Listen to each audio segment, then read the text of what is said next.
Have you ever sat down to eat only to realize halfway through that you're already uncomfortably full, but you keep going anyway? What if I told you that there is an ancient practice from Okinawa, Japan called Hara Hachi Bu that teaches us to stop eating when we're just 80% full, and that doing so could supercharge your digestion, help you shed unwanted pounds, slash your risk of chronic disease, and even add years to your life.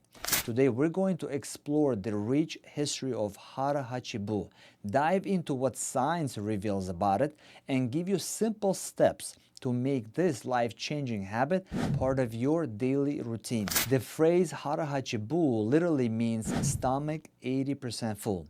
It's attributed to the Confucius teachings, but became a daily ritual on the island of Okinawa, a place famous for its exceptionally long-lived people. Picture a small village where grandparents still tend to gardens and walk kilometers each day, and most remain slim, active, and into their 90s and beyond. Eating less was never about deprivation or strict dieting. Instead, it was considered an act of respect for food, nature, and one's own body.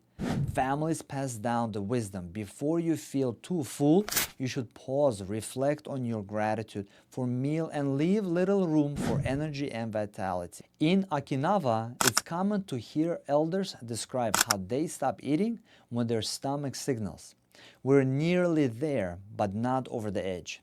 They say that habit gives them the energy to stay active, whether walking home or tending to the gardens.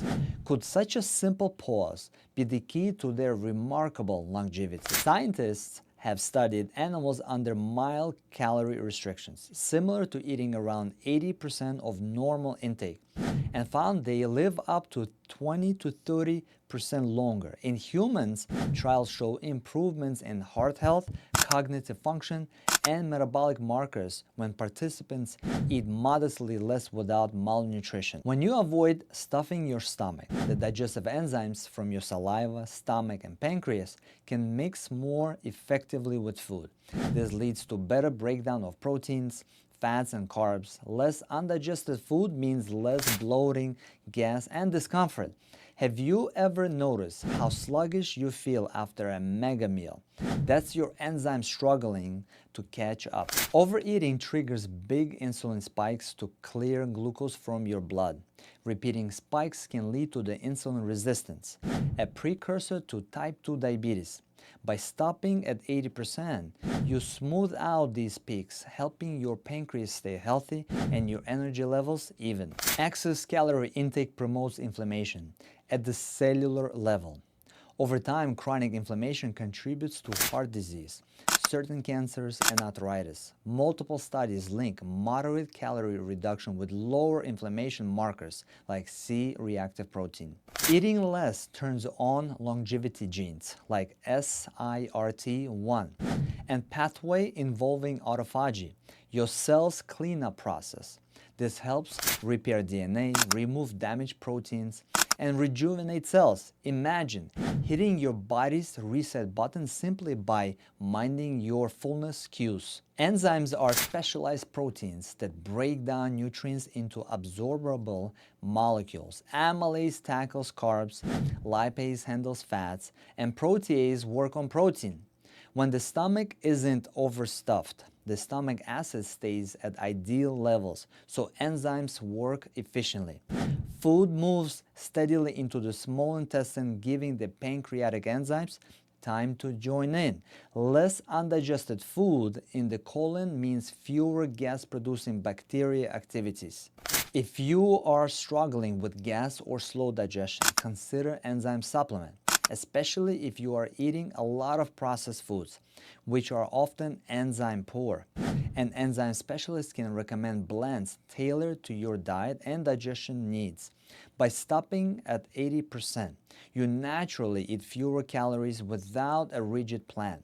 You're more likely to maintain a healthy weight over time because you avoid the yo-yo effect of strict diets. Fewer insulin spikes means you won't crash mid-afternoon or wake up at night starving. Consistent blood sugar helps you feel steady, focused, and energetic all day. Eating to just 80% full trains your brain to recognize real hunger versus false cravings. Over time, you'll become more in tune with your body's actual needs, meaning fewer impulse binges on sweets or junk. Populations practicing Hara Hachi Bu show lower rates of hypertension and coronary artery disease. Mild calorie restrictions reduces LDL, bad cholesterol, and blood pressure. Calorie moderation helps regulate growth factors like IGF-1, which, when elevated, can promote certain cancers. Moderate eaters often show low IGF-1 levels. Emerging research suggests that eating moderately supports brain protective process, including increased production of BDNF, brain-derived neurotrophic factor linked to learning and memory. I have actually been eating only about 80% of each meal for years, never realizing I was practicing Hara Hachi Bu all alone, aside from my wife teasing me for always leaving food on my plate. I feel comfortably satisfied without ever feeling deprived. Try to build a better habit, and here are examples. Serve yourself slightly less than usual. If you normally take 1 cup of rice, try 3/4 of a cup. Before seconds, pause and ask, am I still hungry or just enjoying the taste? Try to chew 10 to 20 times per bite. Notice flavors, textures, and your fullness rising. Put down utensils between bites to slow down. When you feel about 80%, set a timer for 5 minutes. During that time, sip water or take few deep breaths. If hunger returns, you can continue. If not, you're done. Studies show we eat 20% less when our dinnerware is smaller. Trick your eyes while honoring your belly. After your meal, jot down a quick note in food journal. Fullness level, scale 1 to 10, the mood and energy. Over time, you'll see pattern and get better at stopping at 80%. If you're experiencing persisting bloating or indigestion, consult an enzyme specialist. They can test your digestive profile and recommend targeted enzyme blends so that even at 80%, you extract maximum nutrients. What if adding just 5 more healthy years and enjoying steady energy each day was as simple as eating a bit less at every meal? If you are excited to try Hara Hachi Bu, comment below and share your first experience. Did you feel lighter, more alert? Let's build a community of mindful eaters. Hit subscribe now for more science-backed nutrition hacks, and share this video with a friend who could use healthy reset. Together, let's master the art of mindful fullness. Lastly, if you are battling digestive discomfort or want personalized enzyme guidance, reach out to the enzyme specialist in your area. They will help you sharpen your digestion so Hara Hachi Bu becomes effortless and delicious. Remember, when your belly whispers, "We are almost there," listen closely, eat mindfully, live fully. Until next time, 80% is plenty.